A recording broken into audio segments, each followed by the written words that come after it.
मानव के जीवन में दैवी गुणों से सुंदरता आती है। जिन दैवी गुणों की प्राप्ति इस दरबार में होती है, इसलिए लिखा है, द्वार तेरे पर जो कोई आता, दैवी गुण से वो भर जाता। जिन दैवी गुणों का वर्णन भगवान श्री कृष्ण अर्जुन को सन्मुख रखते हुए हम साधकों के प्रति श्रीमद् भगवद गीता के 16वें अध्याय के प्रारंभ के 3 श्लोकों में क्रमशः कर रहे हैं, जिस पर हम साधक कई दिनों से विचार कर रहे हैं, श्रवण कर रहे हैं। कल भगवान ने अक्रोध के विषय में बताया था। अक्रोध का अर्थ है जिसके जीवन को क्रोध स्पर्श भी नहीं करता। ऐसे महापुरुष इस भारतवर्ष में हुए जिनका आज भी इतिहास नाम लेता है। आज भगवान श्री कृष्ण बताएंगे त्याग के विषय में। त्याग से शांति मिलती है। भगवान श्री कृष्ण श्रीमद् भगवद गीता के 12वें अध्याय के 13वें मंत्र के उत्तरार्ध में कहते हैं, त्यागात् शांतिरनंतरम। त्याग से ही परम शांति की प्राप्ति होती है। एक बार एक जिज्ञासु ने गुरुदेव से प्रश्न किया, प्रभु शांति का सबसे सरल और सुंदर उपाय क्या है? उन्होंने उत्तर में बताया, जैसी शांति इच्छा त्यागो, ऐसी नहीं हिमालय भागो। जैसी शांति इच्छा के त्याग में है, वैसी शांति कहीं नहीं है। शांति अपने अंदर है, परंतु हम शांति को बाहर खोजते हैं, तो कहाँ से मिलेगी? कहते हैं जो वस्तु है उसी का अंदर अनुभव करने का संकेत देते हैं। कोई ये नहीं कहता कि शांति छोड़ो, क्या कहते हैं? अशांति छोड़ो। क्यों? अशांति बाहर से आई है और शांति अपना स्वरूप है। और जिस प्रकार से हम साबुन लगाते हैं कपड़े पर, किस लिए? साबुन किस लिए लगाते हैं? सफाई के लिए नहीं लगाते हैं, मैल को हटाने के लिए लगाते हैं। सफाई तो है ही कपड़े में, मैल हटाने के लिए साबुन लगती है। सफाई तो उसका सहज स्वरूप है। सफाई को लाना नहीं है बाहर से, बाहर से जो आ गया उसको हटाना है। तो इसी प्रकार से ही अशांति बाहर की वस्तु है, इसलिए उसको त्यागने के लिए कहते हैं। क्रोध बाहर की वस्तु है, इसलिए उसका त्याग बताया। कोई ये नहीं कहता कि क्षमा को छोड़ दो, अक्रोध मत करो, अक्रोध को त्याग दो, ऐसा कोई नहीं कहता। त्याग जो है वो उसी वस्तु का होता है जो विपरीत वस्तु होती है। अब हम कहते हैं, बोले आसक्ति छोड़ो, आसक्ति का त्याग करो। जगह जगह भगवान ने, शास्त्रों में, महापुरुषों ने एक ही संकेत दिया, आसक्ति त्यागो। अशक्ति रणभिष्वंग पुत्रदार गृहादिषु नित्यं च समचित्तत्व निष्ठानिष्ठो पपत्तिषु। भगवान श्री कृष्ण श्रीमद् भगवद गीता के 13वें अध्याय के 9वें मंत्र में ये आदेश देते हैं। आसक्ति का मतलब आसक्ति, आसक्ति तो फिर जा भी सकती है, पर हम कहते हैं आसक्ति छोड़नी मुश्किल है। अब किसी वस्तु को छोड़ना मुश्किल है कि पकड़ना मुश्किल है? पकड़ना मुश्किल है, परंतु विपरीत बुद्धि के कारण हम क्या कहते हैं? छोड़ना मुश्किल है। अभी हम 1 घंटा स्थिर होके बैठते हैं और यदि किसी को कह दिया जाए, बोले 10 मिनट स्टेचू एकदम, किधर देखना नहीं, कुछ सोचना नहीं, घड़ी देखता कब 10 मिनट हो और कब छुट्टी मिले। तो हर वस्तु के पीछे छूटने का लक्ष्य होता है। एक बार अपने जो तीसरी पातशाही स्वामी गोविंद हरि जी महाराज थे, उन्होंने प्रश्न किया बोले गुरु की आरती क्यों की जाती है? सत्संग में, ऋषिकेश में पहले आरती सत्संग के बाद करते थे। तो बोले आरती क्यों की जाती है गुरु की? बोले किसी ने कहा कि गुरु को भगवान मान के करते हैं, किसी ने कहा कि गुरु का यश गाते हैं। अपने महाराज श्री बोले मैं बताता हूँ क्यों की जाती है गुरु की आरती। बोले बताओ। बोले कि गुरु की आरती इसलिए की जाती है छूटने के लिए। तब एक बहन जी बोली महाराज गुरु की आरती से भी कोई छूटना चाहता है क्या? गुरु की आरती भी कोई छूटने के लिए करते हैं क्या? महाराज जी बोले आप आरती उतारते रहो बैठ के गुरु जी की, मैं तो ये चला। हाँ? तो हर वस्तु के पीछे लक्ष्य क्या होता है? छूटना। छूटने का अर्थ त्याग। पहली सीढ़ी त्यागेंगे तब दूसरी सीढ़ी पकड़ेंगे, कि पहले पे खड़े रहेंगे तब भी आगे ऊपर पहुंच जाएंगे, ऐसा तो नहीं होता। तो त्याग का मतलब क्या है? ऊपर से त्याग नहीं, ऊपर से तो बहुत व्यक्ति त्याग दिखा देता है फिर भी, पर अंदर उसके इच्छा बनी रहती है, तो वो त्याग वास्तविक त्याग नहीं है। एक महात्मा के पास एक व्यक्ति गया और जाके कहने लगा महाराज आप तो महात्यागी हो, आपके जैसा कोई त्यागी नहीं, और बहुत प्रशंसा करने लगा और महाराज को प्रणाम किया। तो महाराज ने भी उसको प्रणाम किया। बोले कई महापुरुषों का एक स्वभाव भी होता है, जैसे हमारे हरिद्वार भवन में स्वामी ब्रह्मानंद जी महाराज हैं, उनको जब भी बोलो प्रणाम महाराज जी तो वो भी कहेंगे प्रणाम, ऐसा उनका स्वभाव है। तो महात्मा जो थे उन्होंने भी प्रणाम किया। तो वो व्यक्ति कहता महाराज आप ऐसा क्यों करते हो? बोले तूने प्रणाम क्यों किया ये बता। बोले महाराज आप महान त्यागी हो, तपस्वी हो, इसलिए मैंने आपको प्रणाम किया। महात्मा बोले भाई मैं तो हूँ तुच्छ त्यागी और तू है महात्यागी, इसलिए मैंने तेरे को प्रणाम किया। महाराज ऐसा तो मत बोलो, मैं महात्यागी कहाँ से हो गया? महात्मा बोले सुन, हमने तो तुच्छ संसार का त्याग किया है और तूने महान परमात्मा को त्याग रखा है, तो महात्यागी तो तू है, हम तो तुच्छ त्यागी हैं।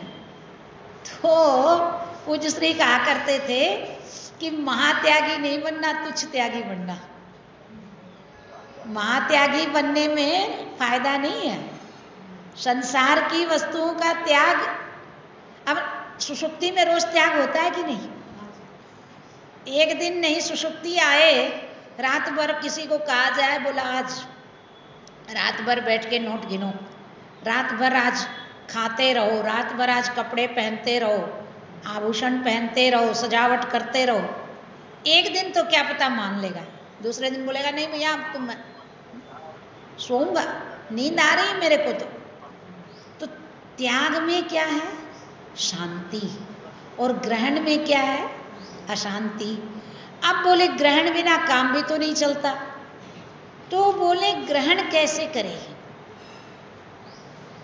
इंद्रियां अपने अपने अर्थ में वर्त रही है, ऐसा जान के ज्ञानी महापुरुष विषयों का उपयोग करते हैं, और अज्ञानी क्या करते हैं?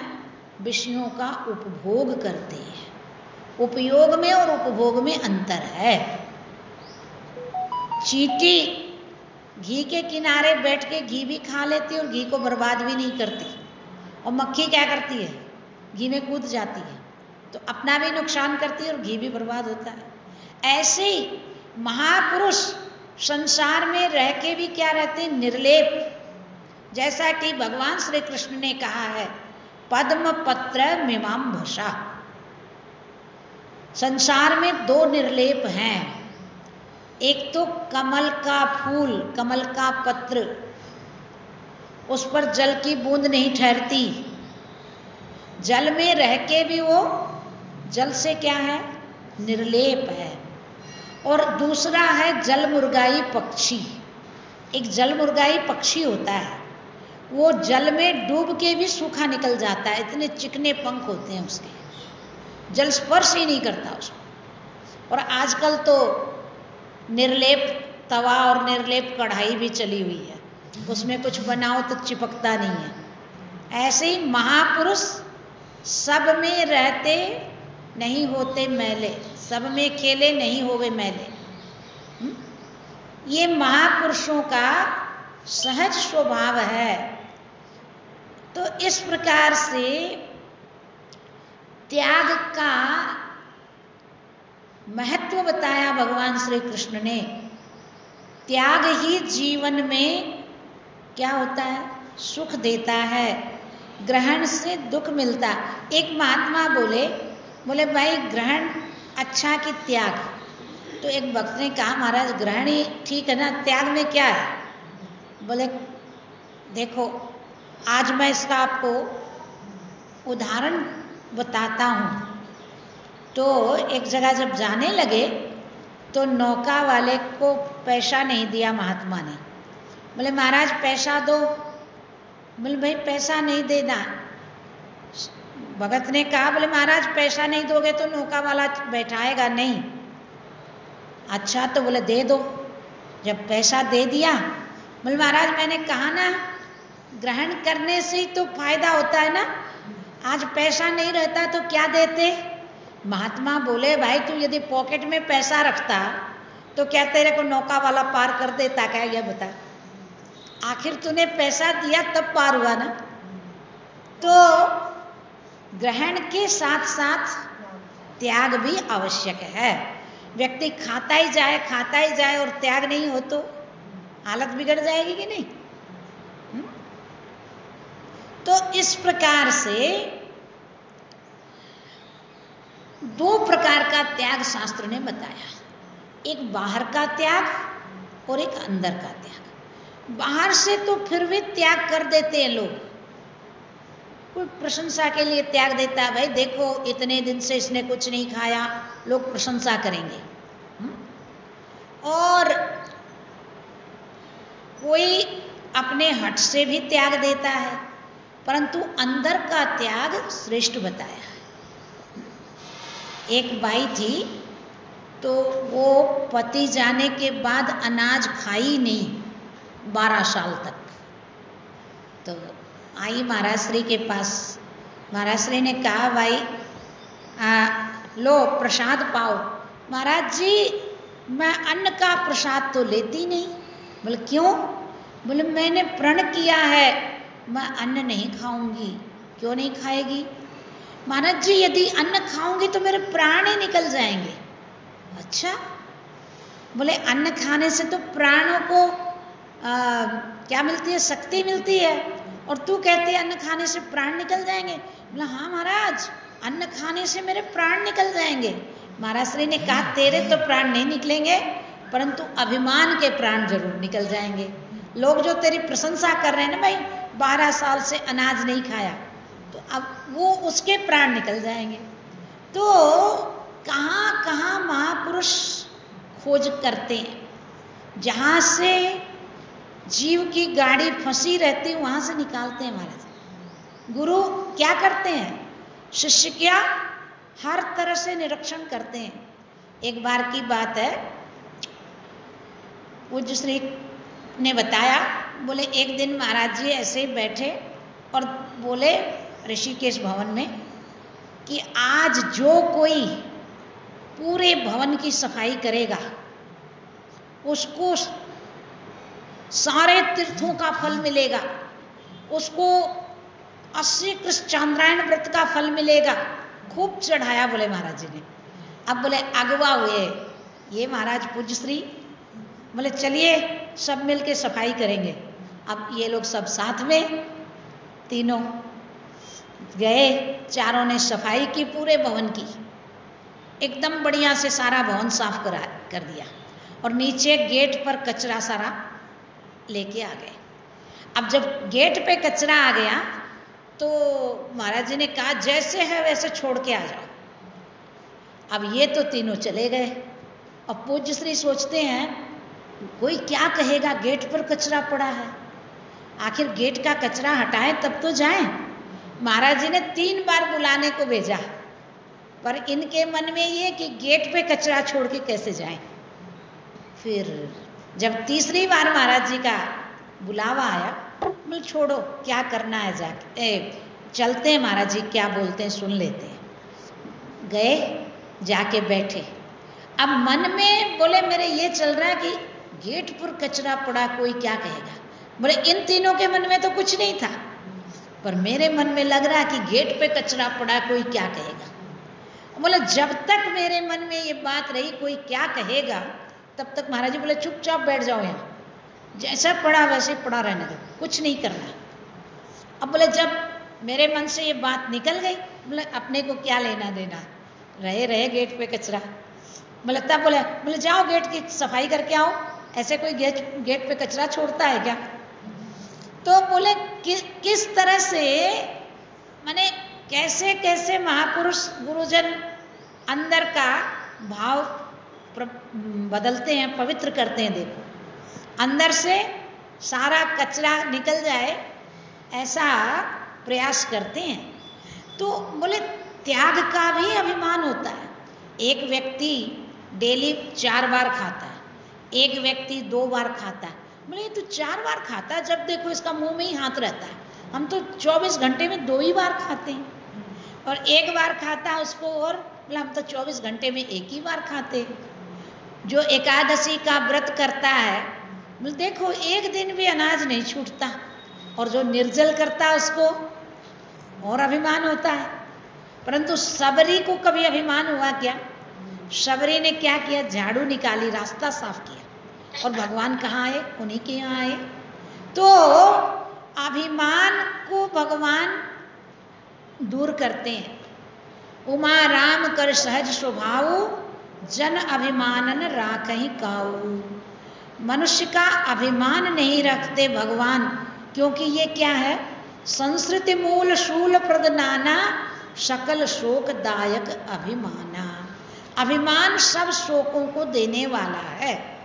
इसलिए मनुष्य के मन में जरा सा भी अभिमान आता है तो वो भगवान को पसंद नहीं आता। इसलिए भगवान उसको क्या करते हैं, हमेशा हमेशा के लिए दूर करते हैं। तो त्याग करके, त्याग का यदि अभिमान हो जाए मन में, तो वो त्याग किस काम का। परंतु त्याग दे और उसका अभिमान नहीं हो तो वो सुंदर लगता है। इसलिए आचार्य क्या संकेत देते हैं, दुविधा देत मिटाई, त्याग है सुखदाई।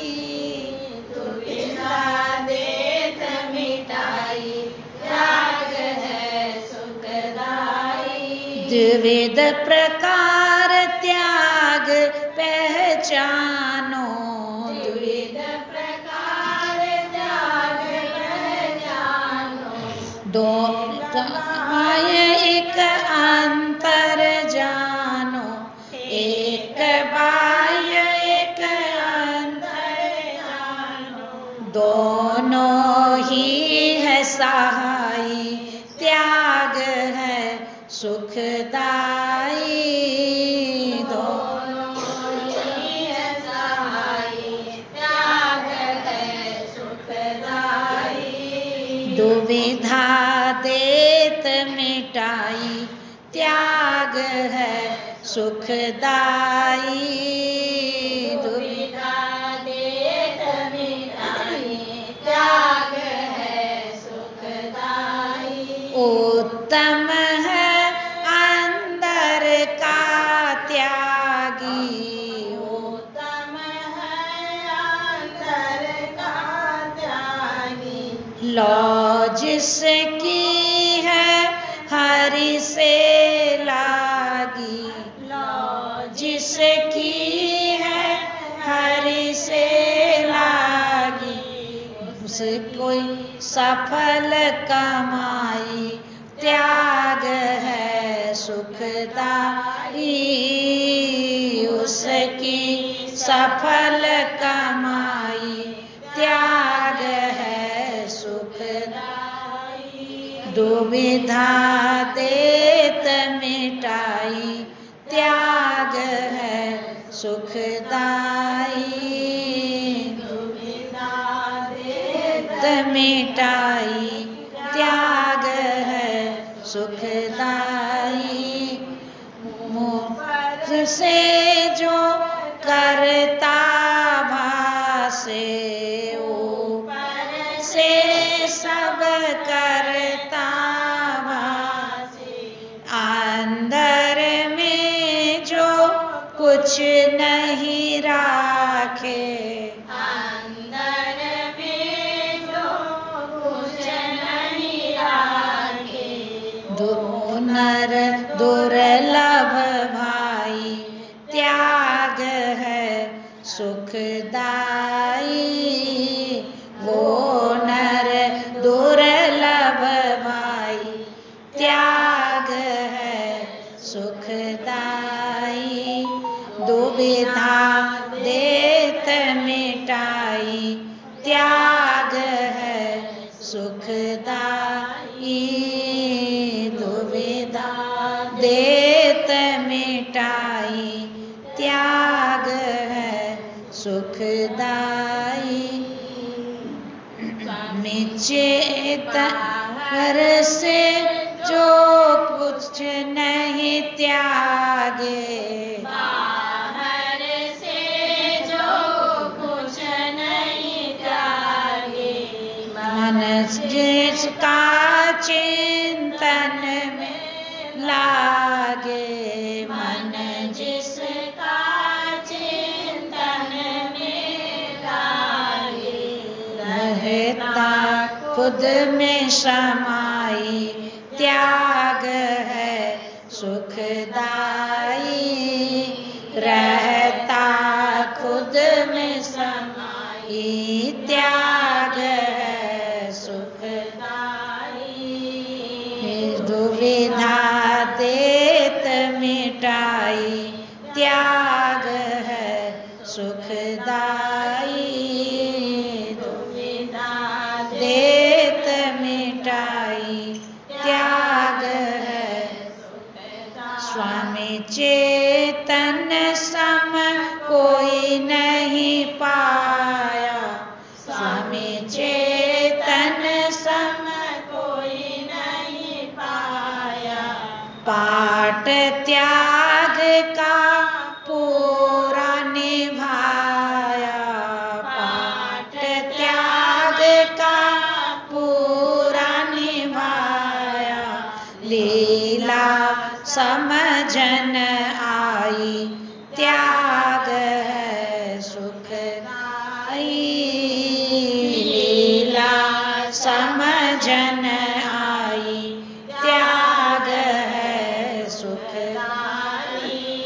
दुविधा देत मिटाई, त्याग है सुखदाई।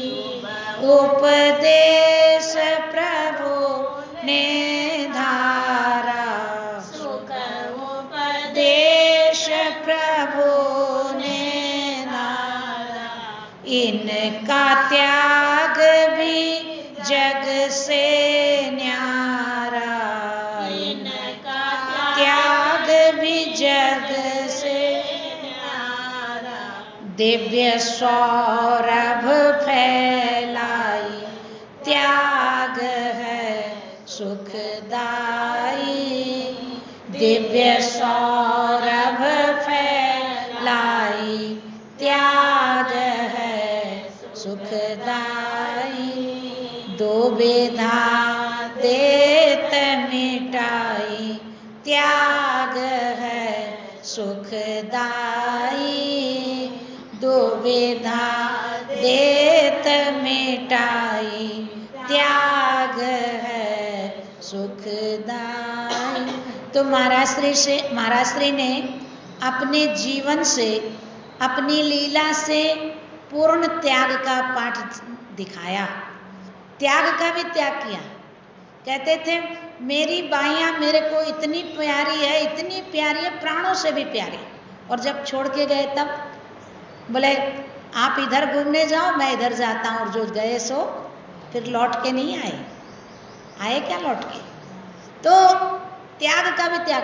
पूज्य श्री से कहा करते थे महाराज जी, बोले मन करता है छोड़ छाड़ के चला जाऊं, पर तुम्हारी दया कुत्ती जाने नहीं देती, ऐसे कहते थे। जिस दिन दया हृदय से निकल जाएगी उस दिन मैं नहीं रहूंगा इन भवनों में। कहाँ रहे? पूज्य श्री कहते हैं महाराज जी का कमरा। बोले कौन सा महाराज जी का कमरा? मैं यहाँ थोड़ी रहूंगा, मैं तो गाछों के नीचे रहने वाला हूँ, ऐसे कहते थे। और लास्ट में वही करके दिखा दिए। तो महापुरुष कहते नहीं है, महापुरुष करके दिखा देते हैं।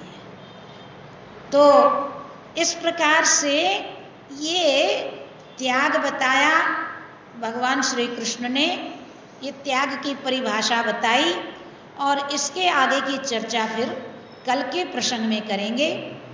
आगे भगवान बताएंगे शांति।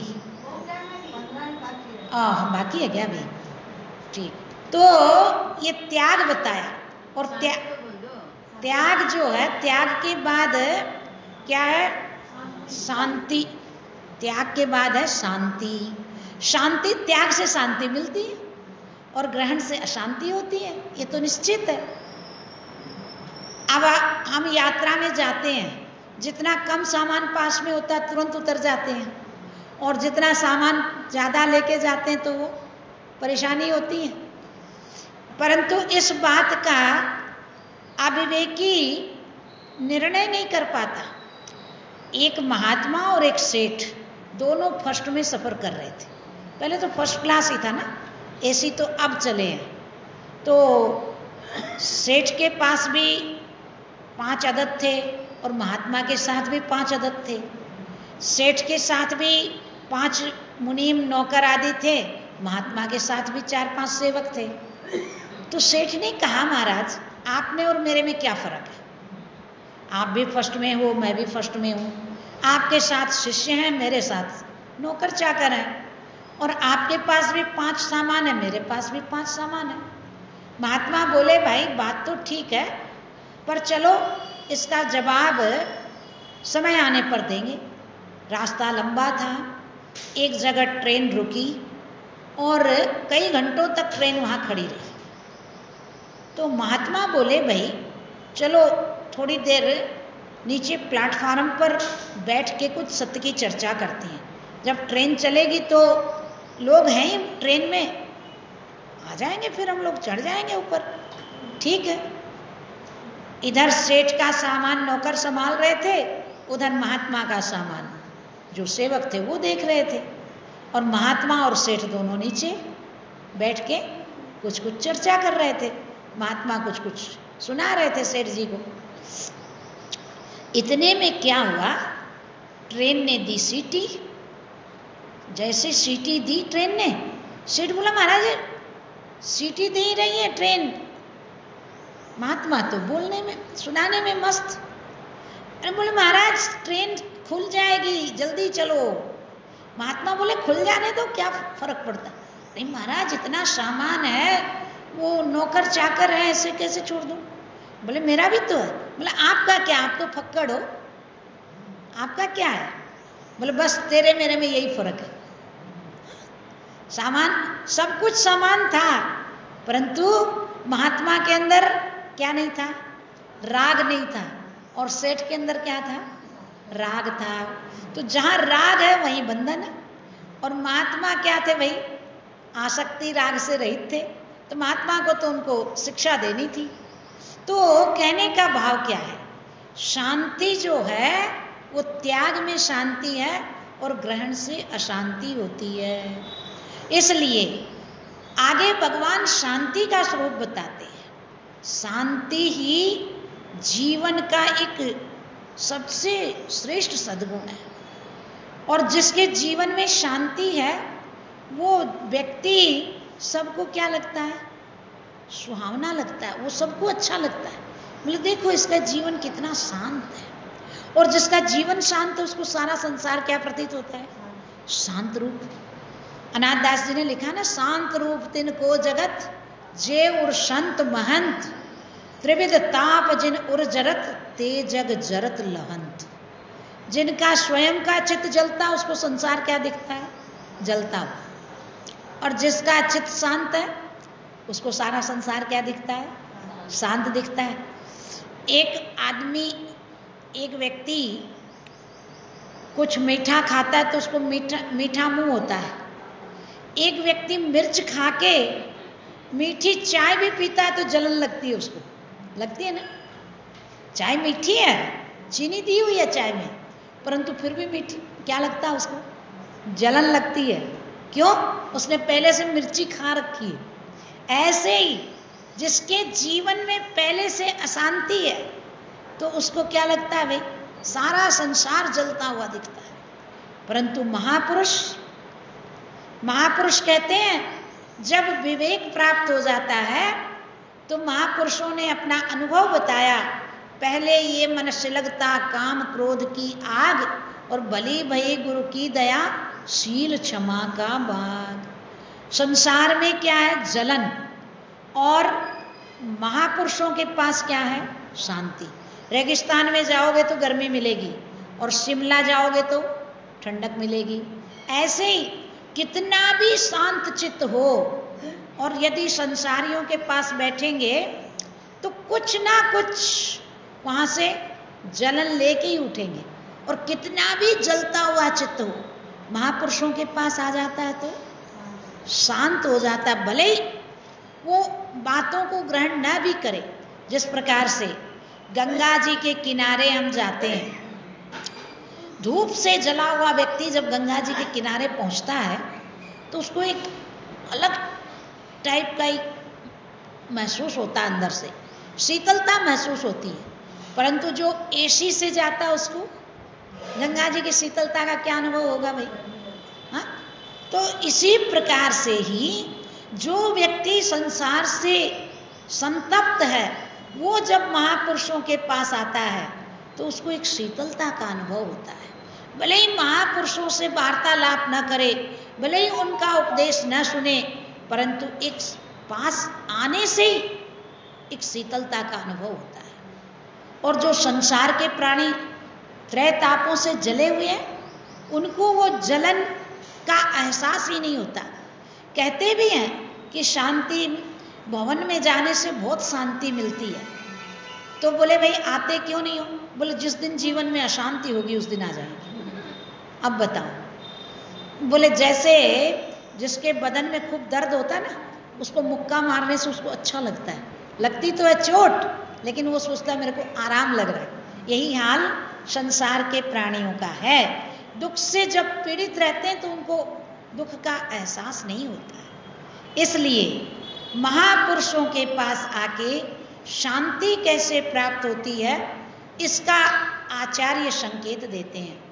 शांति साधन है प्रभु से मिलाता सही। शांति साधन है प्रभु से मिलाता सही। जग में जीवन को सुंदर बनाता यही। जग में जीवन को सुंदर बनाता यही।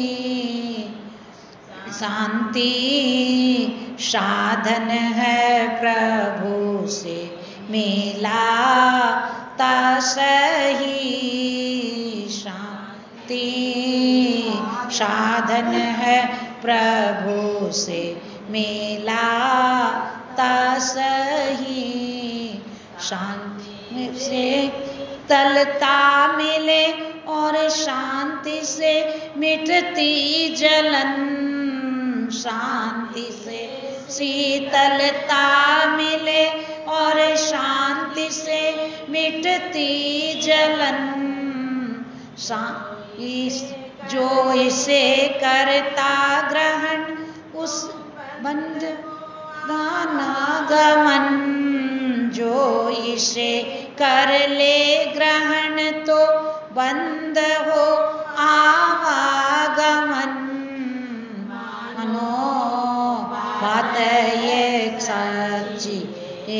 कृष्ण ने कही, मानो बात है सच्ची ये कृष्ण ने कही।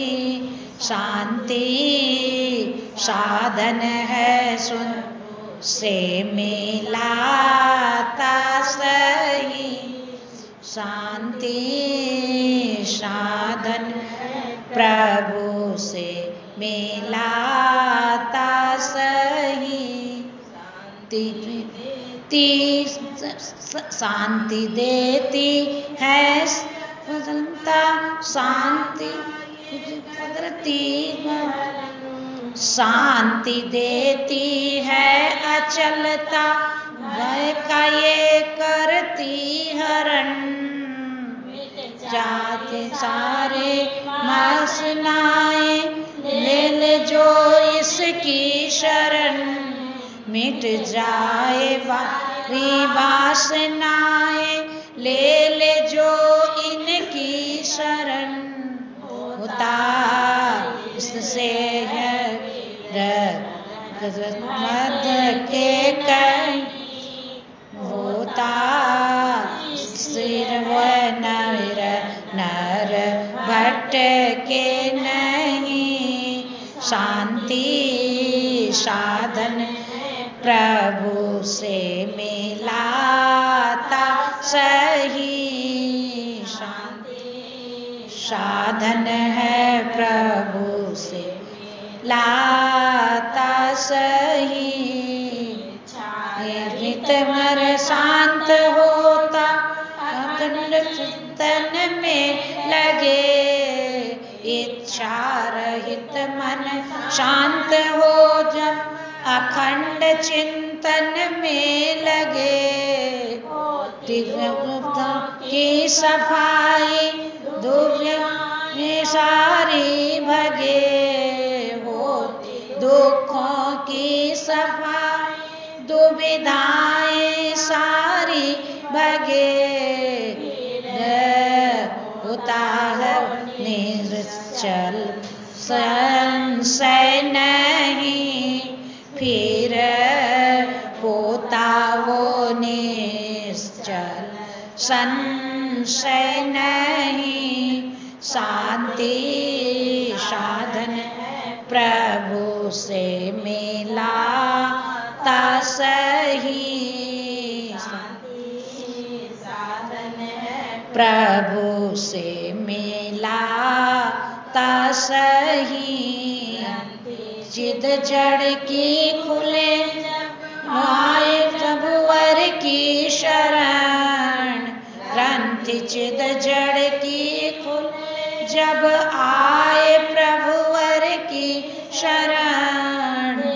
ते शांति का खजाना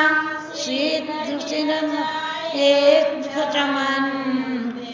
ते शांति का खजाना शीघ्र खिल जाए चमन।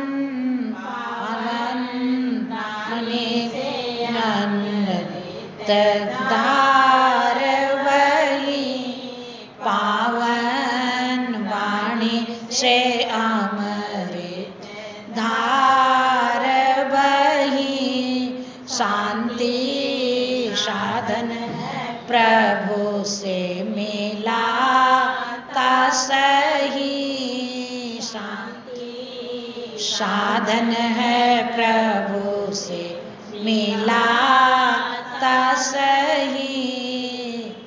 में जीवन है सुंदर बनाता यही। जग में जीवन को सुंदर बनाता यही। तो आज भगवान ने त्याग और शांति के विषय में बताया। कल की चर्चा में भगवान अपैशुनम के विषय में बताएंगे। अपैशुन किसको कहते हैं इसकी चर्चा कल करेंगे। बोल सच्चिदानंद भगवान जय। सद्गुरुदेव महाराज की जय।